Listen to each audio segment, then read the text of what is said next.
The wind howling off Lake Michigan, it was an icy, predatory force that wound through the skyscrapers of Chicago, seeking out any gap in a coat or any hole in a soul. For Annie, that gap was literal. As she stood on the corner of Wacker Drive, the gray slush of a late November morning seeped through the disintegrated cardboard she had used to line her sneakers. She was 29 years old, but in the reflection of a passing bus window, she looked 40. Her eyes, once a vibrant hazel, were now the color of the overcast sky, diluted by exhaustion and the constant vibrating hum of survival anxiety. In her pocket, her fingers traced the edges of a photograph of Maya, her 7-year-old. Maya was currently sitting in a basement daycare run by a local church, her little face smudged with the hope that Mommy's big meeting would mean a bed that didn't smell like old gym clothes and bleach. Annie had spent her last $4 on a bus pass and a single granola bar. As she stepped off the curb, a black SUV sped through a pothole, drenching her in oily, freezing water. The shock was so violent she nearly collapsed. Her left shoe, an old Reebok held together by prayers and grime, finally surrendered.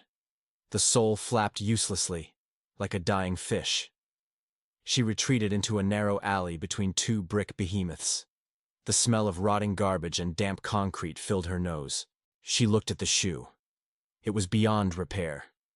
With a sob that she instantly choked back, she stripped off the shoes and the sodden socks. Her feet were pale, mapped with blue veins, and already numbing from the cold. She used a discarded newspaper to wipe the worst of the slush away.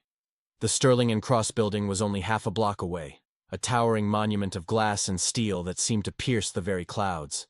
She couldn't go in looking like a victim. She straightened her thrift store blazer, tucked her damp hair behind her ears, and stepped out onto the sidewalk. The pavement felt like a sheet of dry ice, burning her skin with a cold so intense it felt hot. She walked with her head high, pretending the frozen ground was a red carpet, even as her body shivered in a rhythmic, uncontrollable cadence. Entering the lobby of Sterling and Cross was like stepping into another dimension. The transition from the chaotic, freezing street to the climate-controlled silence of the atrium was jarring. The air smelled of expensive espresso and a proprietary floral scent designed to calm high-stakes investors. Underneath her bare feet, the marble was black and polished to a mirror finish.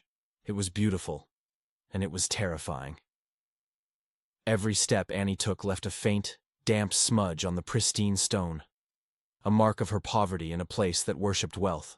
The security desk was a massive slab of mahogany and brushed brass. Behind it sat Marcus, a man whose uniform was pressed with military precision. He was busy logging in a group of consultants, men in $1,000 suits who spoke in the rapid-fire shorthand of the financial elite. Annie waited her turn, her toes curling against the cold floor. When she finally stepped forward, the consultants moved away instinctively, as if poverty were a contagious disease. Marcus didn't look up at first. "ID and appointment," he barked. Annie's voice was a mere shadow. "I'm Annie Turner. I'm here for the temporary maintenance and sanitation shift, floor 42. Marcus finally looked up, his gaze traveling from her face down to her bare, reddened feet. His expression shifted from professional boredom to sharp, visceral disgust. "Is this a joke?" he asked, his voice rising. "You think you can walk into a premier global firm looking like you just crawled out of a sewer? Look at the floor, lady. You're tracking filth onto Italian marble." Annie felt the eyes of the entire lobby turning toward her. The shame was a physical weight, heavier than the cold. "My shoes. They broke. I just need to work. Please, I'm a hard worker." Marcus reached for his radio. "I'm calling the street wardens. You need to leave, now." The revolving doors at the main entrance spun with a heavy, expensive thud. The energy in the lobby shifted instantly, a palpable drop in pressure that signaled the arrival of someone who owned the air itself. Julian Vane, the chief financial officer of Sterling and Cross, walked in with a stride that was both effortless and predatory. He was 45, with silvering temples and eyes the color of flint. He was the man who had navigated the firm through 3 market crashes, without losing a cent of his clients' money. He was known for logic, for coldness, and for a total lack of patience for anything that didn't serve the bottom line. He was mid-sentence, dictating a memo to his assistant when he saw the commotion at the desk. He hated scenes. Scenes were inefficient. He stopped 10 feet away, his eyes narrowing. He saw Marcus pointing a finger at a woman who looked like she was made of glass, fragile, translucent, and ready to shatter. Then, his gaze dropped. In a world of polished Oxfords and designer pumps, the sight of Annie's bare, bruised feet was like a scream in a library. Julian didn't say anything for a long moment. He watched the way Annie held herself. She wasn't begging. She wasn't crying out for a handout. She was standing her ground even as she trembled. He saw the raw, red skin where the salt from the sidewalk had irritated her soles. He saw the desperation in her eyes, not the desperation of a grifter, but the desperation of a mother who was staring at the end of the world. Marcus turned, seeing Julian. "Mr. Vane, I'm so sorry, sir. I'm removing this trespasser immediately. She has no respect for the premises." Julian didn't look at Marcus. He kept his eyes on Annie. "She said she was here for a shift," Julian said, his voice a low, resonant rumble. "Is she on the list?" Marcus stuttered. "Well, yes, but look at her, sir. She's barefoot." The lobby grew silent. Even the espresso machine seemed to stop hissing. Julian Vane stepped forward, moving into Annie's personal space. Most people flinched when he did this in boardrooms, but Annie just looked up at him, her chin trembling but her eyes locked on his. He saw the flicker of pride in her, the last thing she had left. Without a word, Julian began to unbutton his charcoal wool jacket. He handed it to his stunned assistant. Then, he did something that defied every rule of the corporate hierarchy he had spent 20 years building. He sank to one knee. The sight of the most powerful man in the building kneeling before a homeless woman caused a collective gasp to ripple through the mezzanine. Julian reached out and touched Annie's foot. His hand was warm, his touch surprisingly gentle. He wasn't checking her for injuries, he was acknowledging her humanity. "The marble is cold today," Julian said, so softly that only she could hear. He reached back and unlaced his own shoes, bespoke leather that cost more than a mid-sized sedan. He slid them off, then removed his dark silk socks. He handed the socks to her first. "Put these on. They'll help with the chill." Annie shook her head, her voice a broken whisper. "I can't. I'm just a cleaner." Julian stood up in his own bare feet, standing 6'2" on the cold stone, appearing no less powerful than he had a moment before. "Today, you are an employee of this firm, and this firm provides its people with the tools they need to succeed." He placed his shoes in front of her. "Wear them. They might be a bit large, but they'll keep you grounded. Marcus, escort Ms. Turner to the executive lounge. Get her a hot meal and a tea. If she isn't ready to start her shift by 9 a.m. because you're busy being a critic, you'll be joining her on the job hunt. Am I clear?" The wind off Lake Michigan in late November was more than a chill. It was a physical weight, a jagged blade that cut through Annie's thin, stained hoodie as if the fabric were gossamer.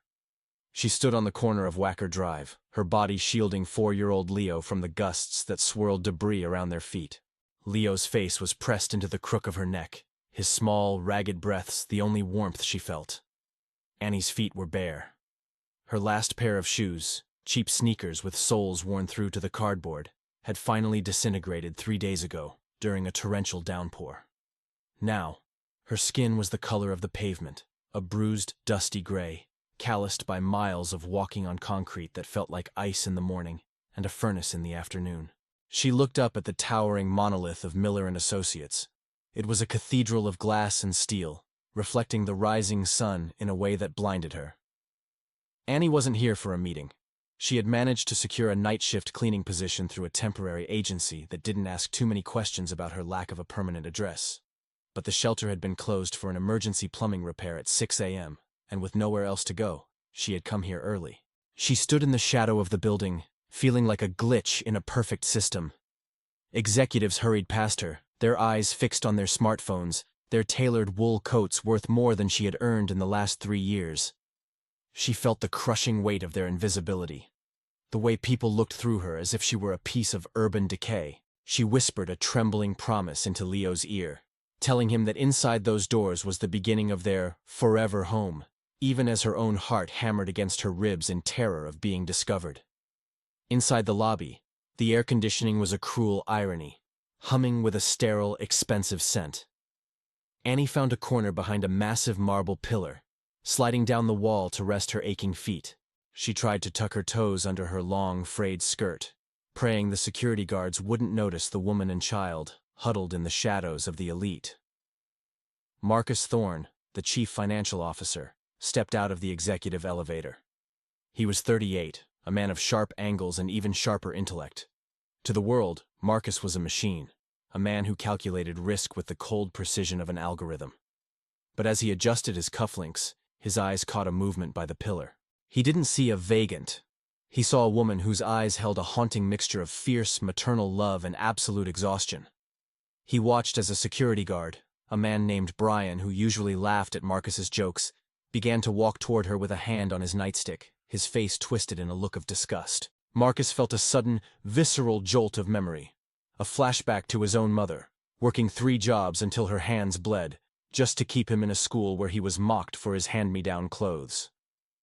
Before the guard could utter a word of dismissal, Marcus swerved from his path. The clicking of his $2,000 Italian leather shoes echoed on the marble, drawing the attention of the entire lobby. He walked straight to the woman who was now trembling, her grip on her sleeping son tightening until her knuckles were white. The silence that fell over the lobby was absolute. Assistants stopped mid-stride. Junior partners froze with their lattes halfway to their mouths. Marcus Thorne, the man who hadn't missed a quarterly projection in 5 years, was kneeling. He didn't just bend over, he went down on both knees, ruining the crease of his bespoke trousers on the cold stone. He was now at eye level with Annie. He saw the grime on her face, the raw, cracked skin of her feet, and the way she flinched as if expecting a blow. "You're freezing," Marcus said. His voice wasn't loud, but it carried a weight that commanded the room. The HR director, Linda, rushed over, her heels clicking like a frantic metronome. "Mr. Thorne, I am so incredibly sorry. This woman, she's a new hire for the janitorial staff, but clearly, there's been a lapse in protocol. She shouldn't be in the lobby, especially in this state. I'll have her removed." Marcus didn't look up. He kept his eyes on Annie. "Her name, Linda. What is her name?"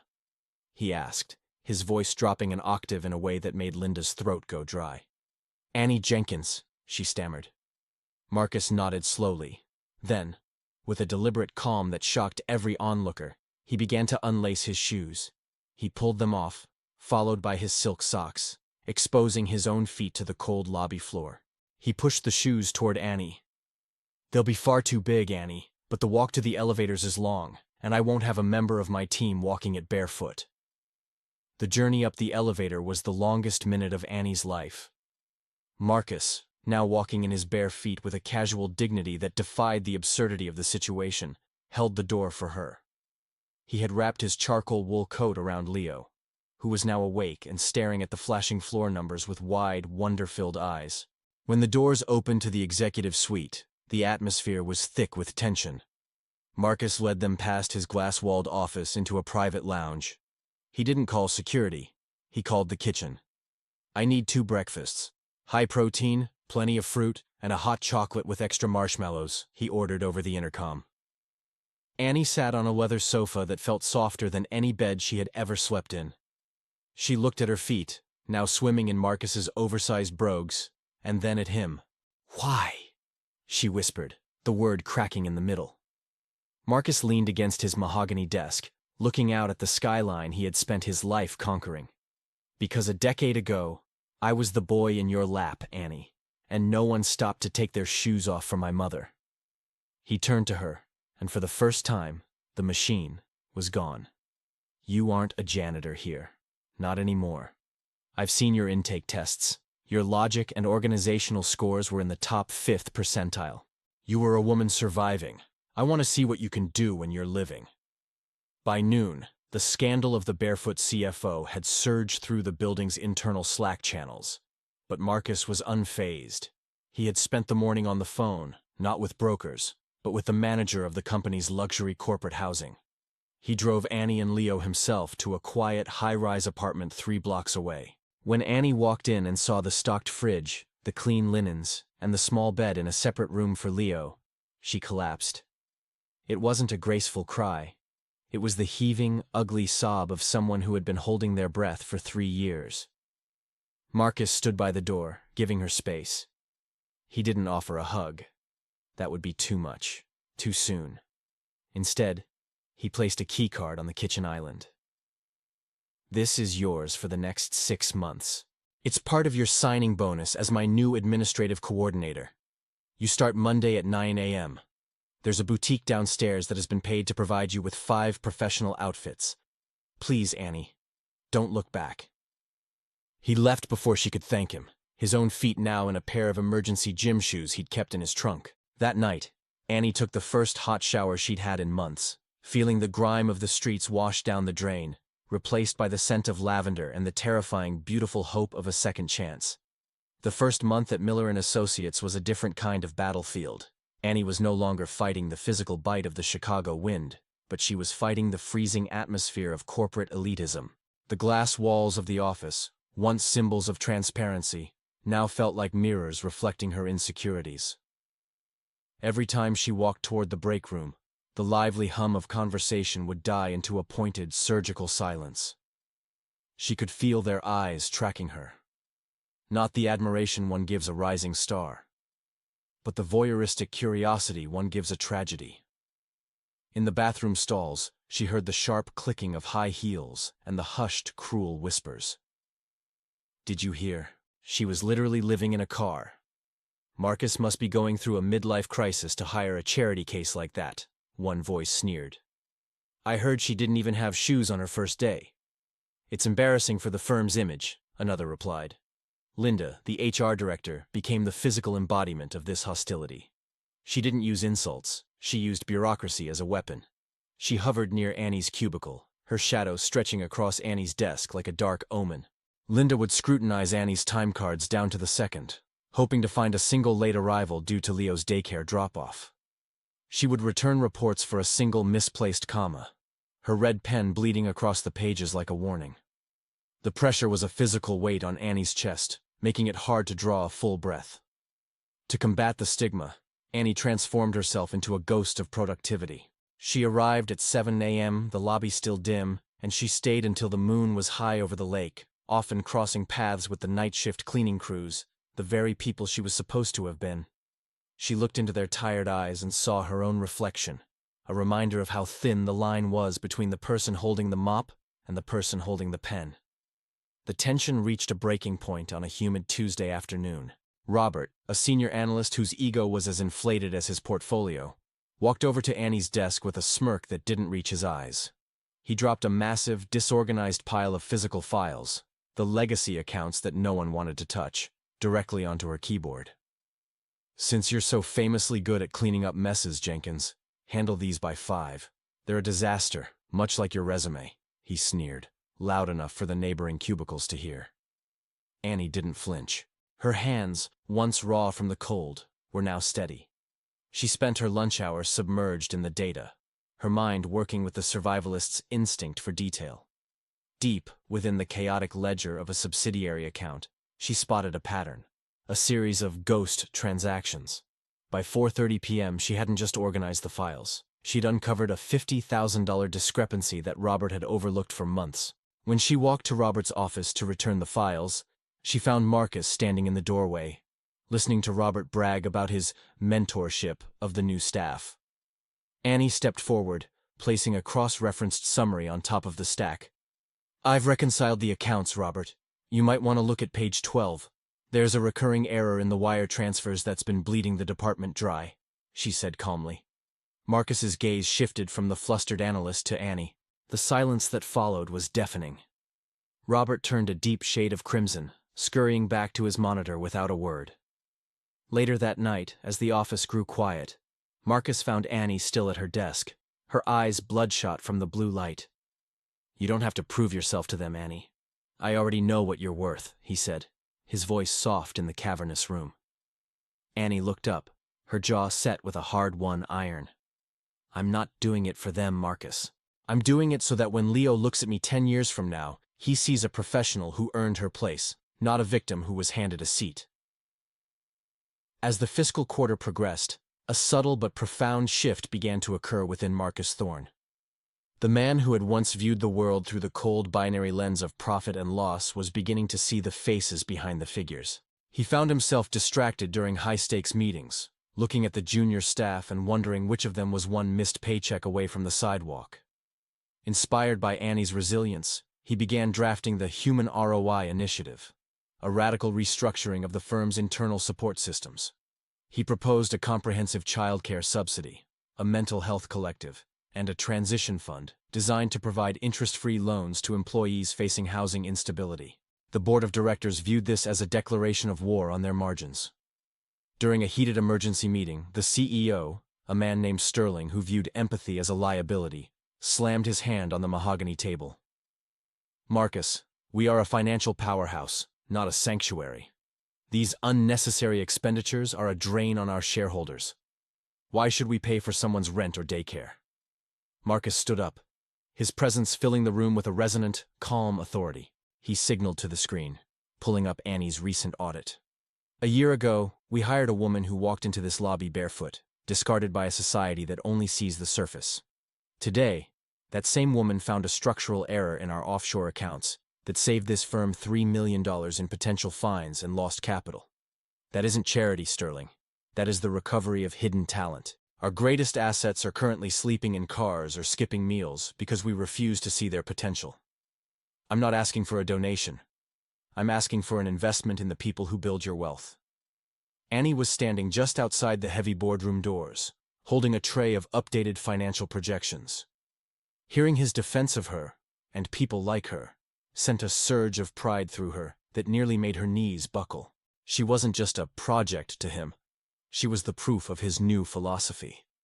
After the meeting adjourned, Marcus walked out, looking visibly drained. The lines around his eyes seemed deeper, the weight of the corporate battle etched into his posture. He saw Annie and managed a weary, genuine smile. "Dinner?" he asked, then caught himself, remembering the boundaries he tried to maintain. "I mean, with Leo. I hear there's a pizza place in Lincoln Park that has the best arcade in the city." That night, the atmosphere was a world away from the sterile boardroom.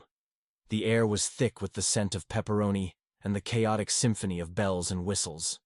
Marcus, the CFO of a multi-billion-dollar firm, spent 2 hours in a fierce skee-ball competition against a 4-year-old. He lost spectacularly, much to Leo's delight. For the first time in his adult life, Marcus wasn't checking the global markets on his phone. He wasn't thinking about the closing bell or the hostile board members. He was watching Annie.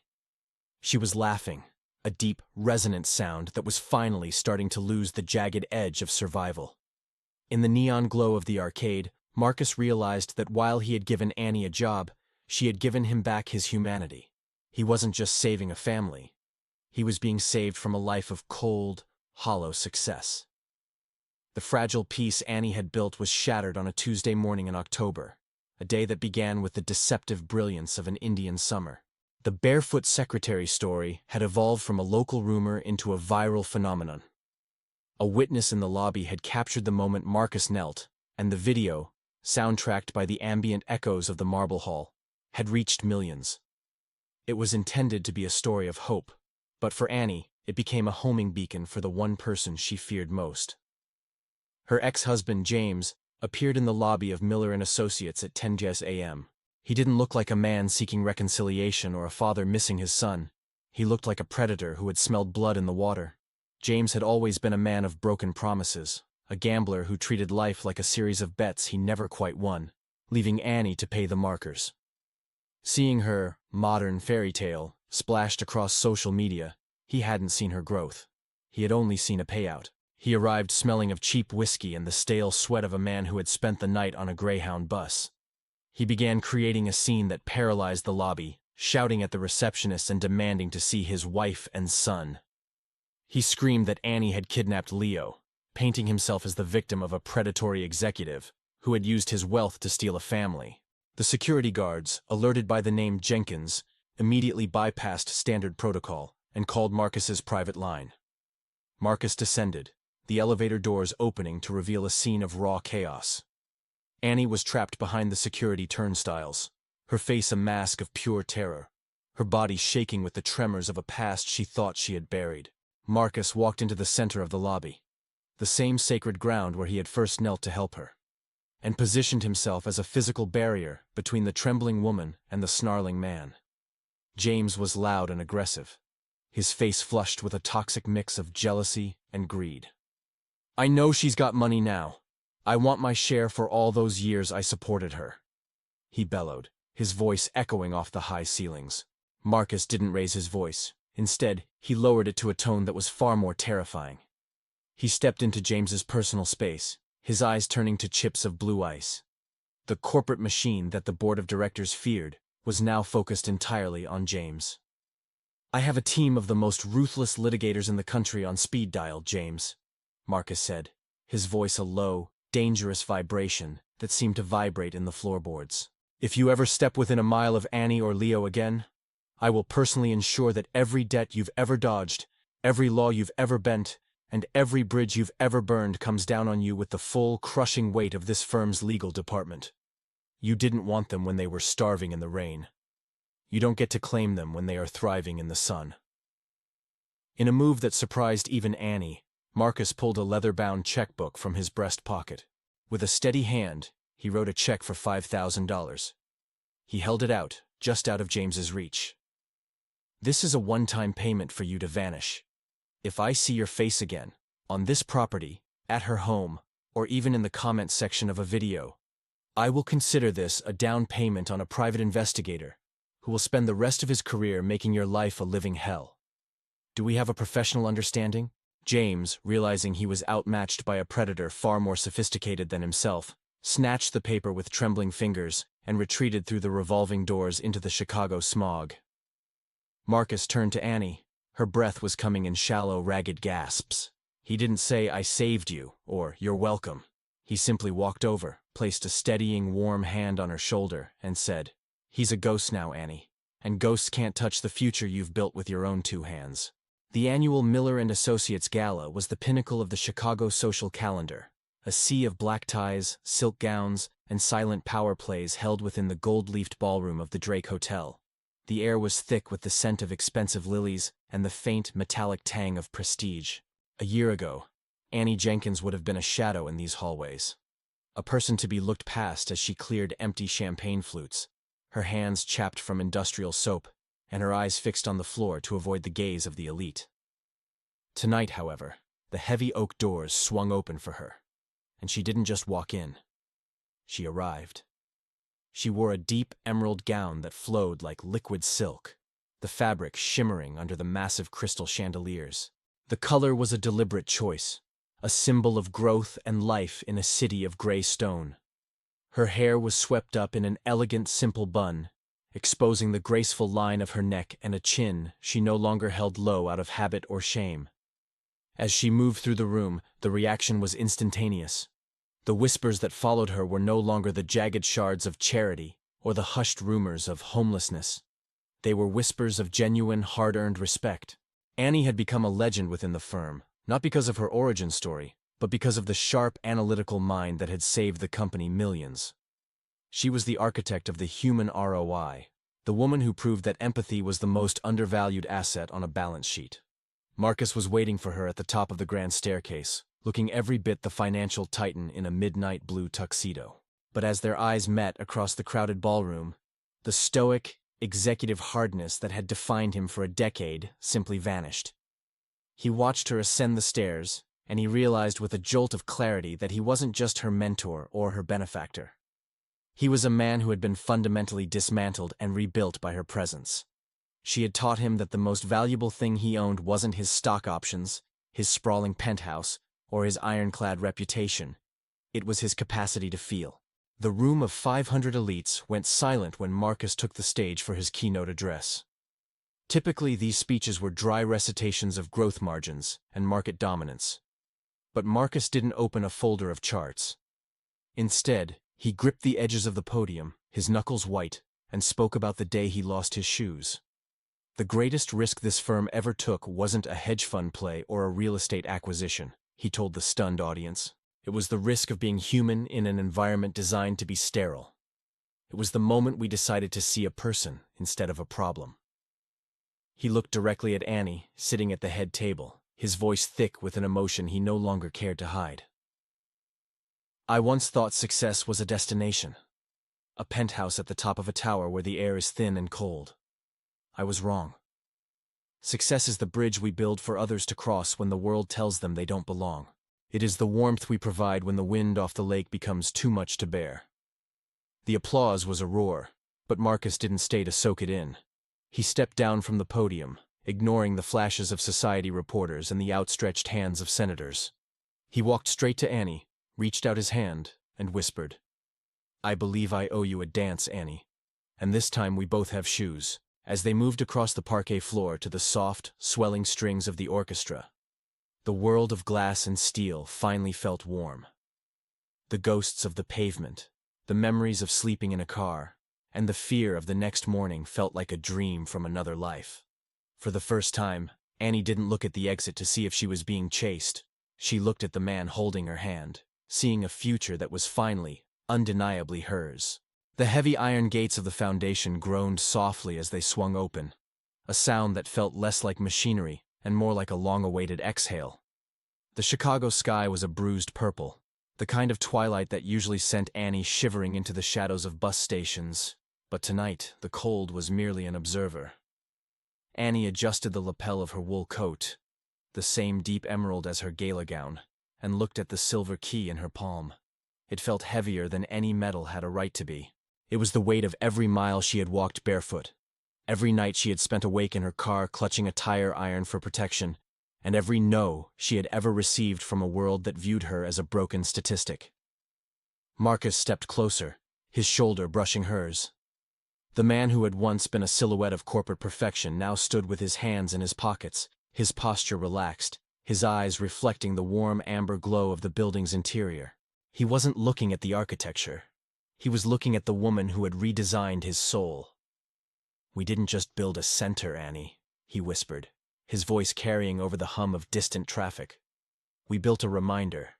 I spent 15 years analyzing quarterly returns, thinking I was building a legacy. But look at that line forming across the street.